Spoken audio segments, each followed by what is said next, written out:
I want to discuss a bit more the empirical findings that we had. Rank-dependent utility could explain many things, or often I use the term accommodate. Accommodate is a modest version of explain. Explain, you have in mind not only you can fit the data, but you also understand it very well, you can analyze it very well, and you did it really the right way. Accommodate is more modest, that, okay, you are fitting the data, but still remains to be shown. And indeed, I have to show you many more things about rank-dependent utility and prospect theory before we can claim that it's really a good theory. But let me summarize many things we could accommodate that expected utility could not, like this pessimism and optimism and insensitivity, which is going on in the minds of, we find it empirically, but we also psychologically understand this is going on in the minds of people. There was the Lay paradox, certainty effect, the long shot effect. Long shot means a small probability of a big gain, that people overestimate that. That's why they play lotteries, public lotteries. So that means we have coexistence of gambling and insurance. Rank-dependent utility and prospect theory can explain that. Expected utility could not. So that was good. And also, kind of like in our experiments, that the gammas are smaller than the alphas, that the PEJs exceed the expected utility predictions. All these things we could accommodate. Not everything, the deltas, but let's not talk about that. So anyway, we were accommodating many things, but in a way that is not very surprising. If you just take a more general theory, of course you can accommodate more. And the name of the game is you should incorporate many new phenomena that are interesting, but you should not incorporate many new phenomena that are not interesting. You should find a good balance. You should not be too general. You should not give up the good things of expected utility. Those you should keep. For instance, that you can do tractable measurements. And so I think, of course, we have now not only utility, but also a weighting function to measure. We have to do more work, but it turned out not to be so very difficult. And this one more function, the weighting function, is still a heavy price to pay, double, not only utility, but also weighting. You get a much more general theory. But then we could accommodate many things, and it turns out that the theory can also predict many things. Much of that will come in later meetings. And also you want tractability. It should be possible, not too difficult. And also the formulas, if you want to apply rank-dependent utility in finance or wherever, you have a Dogdama distribution, you want to be quite easily able to calculate integrals and all these kind of things. Well, all these things can be done with rank-dependent utility. They will be done, and much of that is yet to come. I now want to go to another topic, and that is, so far, in fact, we have quite been studying how rank-dependent utility improves empirical measurement to fit data, to predict data. But I also want to discuss prescriptive application of rank-dependent utility. If you use decision theory and behavioral insights to get better decisions for human beings, then, well, a typical example, you may remember this medical case. This is a case of normative or prescriptive. We want to have good decision, a good treatment for the patient that is best for the interests of the patients. Probably you remember the figure, the upper figure, a bit complex maybe, but it's much simpler than reality. In fact, the upper figure indicated what the situation was and what the risks are and the decisions to be taken. And you may remember this lower figure that we asked a hypothetical question, which probability brings indifference. That was the standard Campbell measurement that we used. So we discussed this example when we had only seen expected utility. But now we learned about rank-dependent utility. And I'm asking you to think a bit, what new insights do you get into this situation now that you know about rank-dependent utility? What would you do different in this analysis, given what you know now? You can pause the video and think a bit in general, then we'll discuss it step by step. But already now, try to think a bit, how can rank-dependent utility, that what you know about it, how can that improve this situation? Then pause for a moment. The video.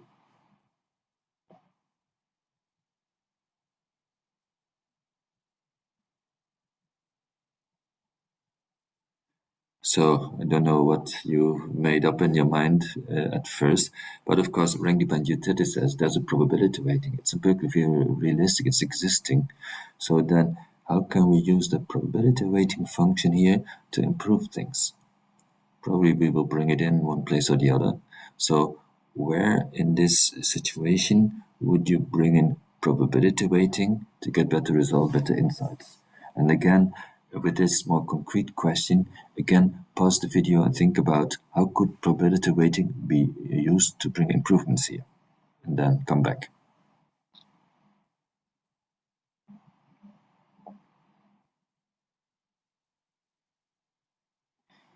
Okay, I assume you made up your mind. So, of course, in many situations, we can bring in probability weighting. We could do it in the upper figure, in the lower figure. If we know that our patient does probability weighting, maybe we say then in the upper figure, we should use the probability weights that the patient is using if we know them. That could be one thing to argue. Or maybe in the lower figure, we know that the patient does probability weighting. Now, I must say, there's no very clear cut answer, and different people have different opinions. But I think, and most people think, that expected utility is the right normative model, that these behavioral models, they are irrational deviation in a way. I know it sounds hardly paternalistic, but you have to work, you have to do good decisions and use your expertise, and you have to come to these judgments. If you never want to come to such judgments, you can never improve human decisions, and you're not. Actually, this is the part of the behavioral approach that I like most. So, sure, you want to come. But I think in the upper figure, you want to find the best decision for the patient. I would not bring in rank dependent utility, the probability weighting there. I would just use the expected utility calculations to find the best decisions. That's if you for now give me that one, that expected utility is the normative model, then that's how we have to handle the upper figure. Well, the lower figure can be a different story. This artificial speech against the P1 minus P treatment, here in this situation, that can be a different story, especially in the health domain where quickly we do quality of life measurements with patient, not much time. Then you're more doing an empirical descriptive operation there. These patients, they are behaving like regular people do, what we find empirically, and all kind of violation of rationality, all these things, they are going on in human beings, we know it. So then I would say in the lower figure, if you can bring in and bring improvement by using probability weighting, you should reckon with the fact that this person, as if, but is not doing expected evaluation, and you can't just say that the quality of life of artificial speech is P. If this person is transforming, and we have all kind of evidence, or maybe we did measurements with this patient, so we know it. Otherwise, we know from general people are misperceiving probabilities, try to reckon with it. And if they say P is 0.98, then maybe the decision weight that they have in mind is only 0.92. So then the quality of life for artificial speech, better estimation is 0.92 rather than 0.98. So in the lower figure, in many situations where you, in fact, when this measurement is an empirical activity, descriptive activity, I think you should bring in your knowledge of deviations and what the behavioral theory that use the best descriptive theory that you have to get the best measurement of quality of life that you can. Also, again, this is also a bit controversial. Some people think that rank dependent is a rational thing, and then you might behave differently. But this would be surely my advice, and this is how it is usually done in practice. This is most the essence of the behavioral approach, the part that I like most, how you can really get better decisions for human beings. If this lower figure is descriptive or normative, it's a bit like in the health domain where often there are many patients and there are no specialists. Like if you do a simple of maybe a nurse has to do the quality of life measurement quickly in 10 minutes, then you cannot do sophisticated things. So that is quite, like I said, is empirical descriptive activity, and all the deviations that we know are going on there.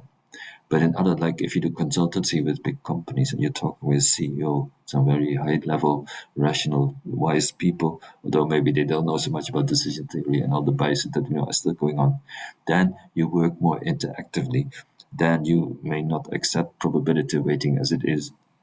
But if you discover that these people are doing certain defect, a lay paradox, all these things, you may rather talk with them and tell them, don't do this. I think you should change your answers. So that in consultancy, it's often these things are used in interactive manners. And then you only use this knowledge of behavioral to know where people are deviating and advise them to change. So then you will not take probability weighting as is, also in the lower measurement, but you will try use inconsistency cross checks and so on to detect them, to get rid of them. You try to tell the people, don't do probability weighting rather than accept it and correct for it. So it depends a bit on the kind of application, but in principle, many improvements can be obtained if we know better how people are really behaving, like in the health domain in the hospital, quite concretely in that manner. Another question is, of course, if you want to bring in probability weighting, which probability weighting should you bring in? Where should you get it from? Now, if you can do extensive measurements with a patient and you can reliably and very properly measure the weighting function of that patient, then you can use it. This will rarely be the case, especially if you must do quick and dirty, not so much time. The nurse has to do it in 10 minutes. This cannot be done. So then you have to do your best guess. So then maybe you took some group of patient that is similar to the patient you face now, and with them you did an extensive measurement or you studied the literature.